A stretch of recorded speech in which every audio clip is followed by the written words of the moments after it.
A truck driver told him to take a shortcut, but the road led him to a village which was buried decades ago. Hours later, he discovered the truck driver had died before they ever met. Welcome to Alex's Story Time, and I am Alex.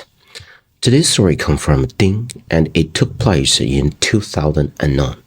At that time, Dihe was working for an engineering company where his job was market development, which required him to travel frequently. After the company won bids for various projects, the engineering units would go to these locations, and Dihe would also need to be there too.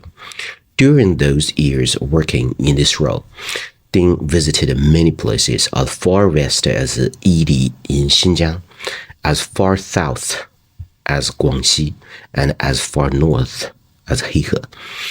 He experienced several dangerous and strange incidents. Today, he shared one of those experiences from 2009 when his company had a construction project in Luoyang City, Henan Province, and he was sent to the site to participate in some related work.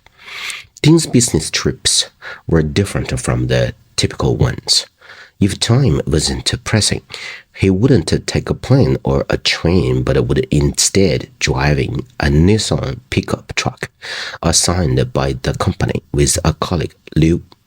Both were experienced drivers, and they would take turns driving and look out for each other on the road. However, during this particular trip, Liu had to take leave due to some family matters, so Dihe had to drive to Luoyang by himself. The journey wasn't long. He drove through Jincheng in Shanxi and reached the border between Shanxi and Henan provinces, and he found the highway was closed. So he pulled over to a service area restaurant, sat down and ordered a bowl of noodles. As he was about to eat, he noticed an older man sitting across from him. The man was of average height, with short hair, a dirty face, and wearing a dark blue jacket over jeans covered in dust. It was clear that he was someone who often traveled long distances. Dihe understood this well and was about to eat when the man spoke with a thick Tangshan, Hebei province accent. Dihe started chatting with this man, who said he was a truck driver, currently making a delivery from Tangshan to Luoyang. He mentioned that the profits for truck drivers were too low, and with the rising cost of gasoline, hiring another driver was expensive. So, if the distance wasn't too far, he would drive himself. Sometimes he wanted to carry more cargo to make more money, but that often led to fines from traffic police. He sighed, saying that making money was too difficult as eating poop. Like a Chinese vivid saying, money is hard to make, poop is hard to eat. Dihe listened to the man's words quietly, and then they discussed the road closure ahead. Dihe asked if he knew the reason. The man said that there had been heavy rain a few days ago, causing a mudslide and a highway collapse. The road authorities needed to make emergency repairs before it could be used again, so the road was simply closed. They chatted for a while longer, and the man told Dihe, if you are in a hurry, you can take a back road. Leave the highway and take the back road. It will still get you to Luoyang. Dihe was indeed in a hurry, and there was no notice of when the highway would reopen. He didn't know how long he would have to wait. So after chatting with the man for a while, he said goodbye and took the next exit off the highway, following the back road the man had mentioned. In 2009, smartphones were not yet popular. Since he often traveled long distances, his pickup was equipped with a navigation system, but it was far from as advanced as today's. Dihe turned on the navigation system, but it showed no signal. He assumed the road wasn't complicated and continued driving. Initially, the road was a town-level road with villages on both sides and not much traffic, making it easy to drive. After about 10 kilometers, the villages became fewer and the road condition worsened. Eventually, the asphalt road disappeared, turning into a dirt road. Driving on such a road was very bumpy, and looking around, there were no houses, just mountains, and the area was very desolate. Gradually, it got dark. Dean calculated that he must have driven 50 to 60 kilometers by now and should be close to Luoyang. He wondered if he had taken a wrong turn. He checked the navigation system again, and this time it had a signal and GPS information, but it showed a blank area around his current location. He was unsure of his exact location. The only thing he could confirm was that he was still at the border of Shanxi and Henan provinces, and he was far from the nearest road. Ding had a suspicion that the navigation system was malfunctioning and couldn't be trusted. But where exactly was he? Surrounded by desolate mountains and with the sky getting darker, he didn't dare to continue forward. There were no villages, houses, or people around. He couldn't even ask for directions. The best course of action now was to turn around and go back the way he came. He found a slightly wider spot on the road to turn around, but his rear wheel got stuck in a pit. No matter how much he accelerated or changed directions, the pickup wouldn't budge. It was stuck. At this point, Ding was in a terrible predicament. His pickup was stuck in a place he didn't know and couldn't describe. And even if he called for help, he wouldn't know how to explain his location to the rescue vehicle. Ding got out of the pickup to assess the situation. The rear wheel was stuck in a hole, and no matter how hard he pushed or tried to dig it out with a shovel and clear the highest point, the pickup remained stuck. He reached for a cigarette. There was only one left. He lit it and, smoking, observed his surroundings. Not far away, there was a dirt road that seemed to lead to a small village. He couldn't see clearly, but there appeared to be houses. Ding was relieved and wanted to hurry to find villagers for help, offering money if necessary, to get his pickup out and ask for directions to Luoyang. So he locked his pickup and walked along the path towards the village. The path was lined with a farmland, overgrown with wheat, but it led to a village. At the entrance of the village, Ding saw a dirty door hanging on a withered tree. The door was partially unstitched, revealing cotton inside, not like a mass-produced product from a store, but more like a homemade toy made by parents for their children in a rural household. Next to the tree was a sign, severely rusted and lying on the ground. Ding went over to look and saw the words Dihe written on it. Ding had never heard of this name before.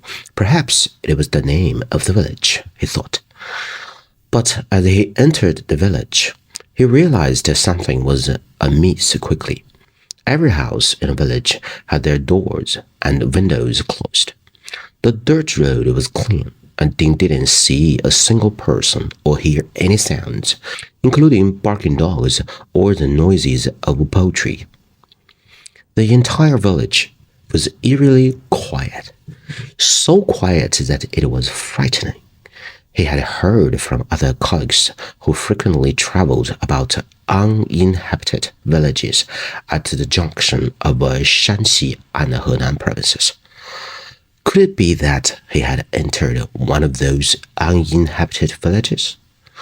But the village looked relatively new and didn't seem like it had been uninhabited for many years. All the houses in the village were built of stone and wood and were not dilapidated. The roads were clean, indicating that someone took care of them, and the doors and windows of the houses were intact. Such a village couldn't possibly be uninhabited. Even though he hadn't seen a single person, as Dean was about to leave the village, a gust of wind blew by, carrying the smell of a stewing meat. Who was cooking? The stew smelled delicious. Dean had only had a bowl of noodles at the service area and was now feeling hungry. Dean was now certain that there were people living in the village since someone was cooking. Following the scent, he was sure he would find someone. He discovered that the smell was coming from a house not far from him. The chimney was smoking. He glanced at the courtyard, which had stone walls and an old wooden door. He approached the door, knocked, and shouted, "Hello? Is anyone there?" There was no answer. He pushed the door gently, and it opened. He saw a tidy little courtyard. He entered the courtyard, and he continued to call out, "Hello? Is anyone home?" Still, there was no response. He pushed open the door and went inside the house. On the left side of the stove, something was simmering. The water was boiling, making gurgling noises. He didn't know what delicious food was being cooked in the pot, but it smelled wonderful. However, he would never open the lid to peek at what was being prepared. It would be too impolite. He stood in the room and he continued to call out, "Hello? Is anyone home?" There was still no response. They noticed that there were other rooms on both sides of the house, likely bedrooms. The door to the room on the left was locked, while the room on the right had no door, just a very tattered curtain. Hearing no sounds, he gently lifted the curtain and peered into the bedroom, but what he saw truly frightened him. Inside the room stood a person, a very thin old man, hunched over and appearing very short. To get a better look at Ding, he strained to lift his head. The man's face was covered in wrinkles, and his hair was a disheveled mess of white. He was silent, staring at Ding with wide eyes. Ding had assumed the house was empty. This sudden encounter startled him. He had been calling out since he entered the village, the courtyard, the house, but there had been no response. Ding was now frozen in fear. Suddenly, the old man opened his mouth and bellowed two words, but Ding didn't understand them. The loud voice made him shiver. It sounded like a broken saw cutting through wood. He couldn't tell if the man was speaking a dialect or another language. He could only discern two words but couldn't comprehend them. After shouting, the old man's mouth remained wide open, staring at Ding with an eerie expression. It was clear that his demeanor was far from friendly. Ding knew he wasn't welcome here. He thought the old man was probably telling him to get lost. He thought to himself, "Damn it, what a strange place. Time to go." He turned and ran out of the courtyard. As he left the yard and reached the street, he noticed that the windows and doors, which had been closed up, now had quite a few people watching him from behind their windows. They were hiding inside their houses, observing him. In an instant, Ding found it unbelievable. There were quite a few people in the village, so why didn't they come out or speak?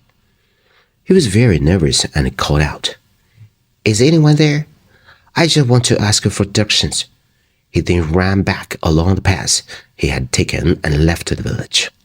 Looking back, the chimney that had been smoking was now without smoke, and the entire village was still with closed doors and windows.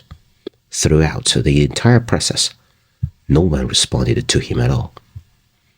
Ding felt very uncomfortable and decided to run. What on earth was this place? At the entrance of the village, he saw the door still hanging on a big tree. Then he returned to his pickup and realized that the pit that had trapped his wheel was a grave pit with a tombstone nearby. He hadn't noticed it when he was trying to get his pickup out. How did the grave pit come to be? In China, when someone passes away, whether they are cremated or buried directly, they are placed in a coffin. The interior of the coffin had a lot of space, and later, when the coffin rots, the soil above it collapses into a pit. Of course, if the family takes care of these graves, they will add soil to the grave mound every year, and there would be no grave pit. So, if a grave has a pit, it is likely an unattended grave that has been abandoned for years. Terrified, Ding got in his pickup and floored the gas pedal. After what seemed like a long time, he finally managed to get the pickup out and then sped off, regardless of the road conditions, rushing back towards the highway. He hit his head on the pickup roof many times. Finally, at 8:30 p.m., he made it back to the highway and returned to the service area where he had parked earlier. After arriving at the service area, he found out that the highway had already reopened. He parked, went to buy cigarettes, lit one, and then another, and finally began to calm down. There were many people around, some going to the restaurant and others eating in the restaurant. With the crowd, he was not afraid. Then he felt hungry and went to eat. He ordered a meal, found a seat, and sat down. A waitress was wiping the table, and Ding started a conversation with her, asking, "Miss, when did the highway open?" The waitress replied while cleaning, "Around 4 in the afternoon." Ding thought, "Damn it, as soon as I got off the highway, it opened." He continued, "The highway was cleared quickly. The mudslide was taken care of so fast." The girl looked at him in surprise and said, "What mudslide?" "It was a traffic accident." Ding asked, "A traffic accident?" The waitress said, "Yes, a truck from Tangshan. It seemed overloaded and overturned. The driver died on the spot." "From Tangshan?" Ding blurted out. But the waitress finished her work and left. Ding recalled the driver who had told him about the mudslide in the afternoon was from Tangshan. He even mentioned driving overloaded. He also said that overloading was to make more money, running long distances alone. Now Ding was covered in cold sweat. The waitress came back, brought Ding the meal he ordered, and said, "There were no mudslides in recent years. The highways are built so well. Mudslides happened before. When my grandfather was a child, it is said that an entire village was buried, and the survivors all relocated."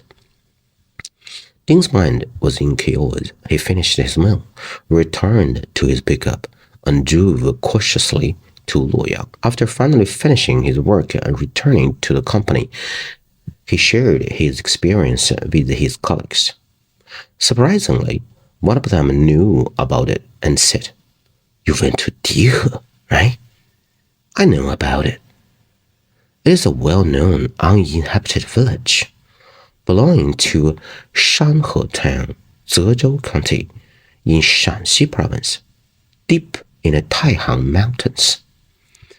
It is said that after a natural disaster, maybe a mudslide, the entire village was buried. Most villagers were killed there, and few survivors were relocated.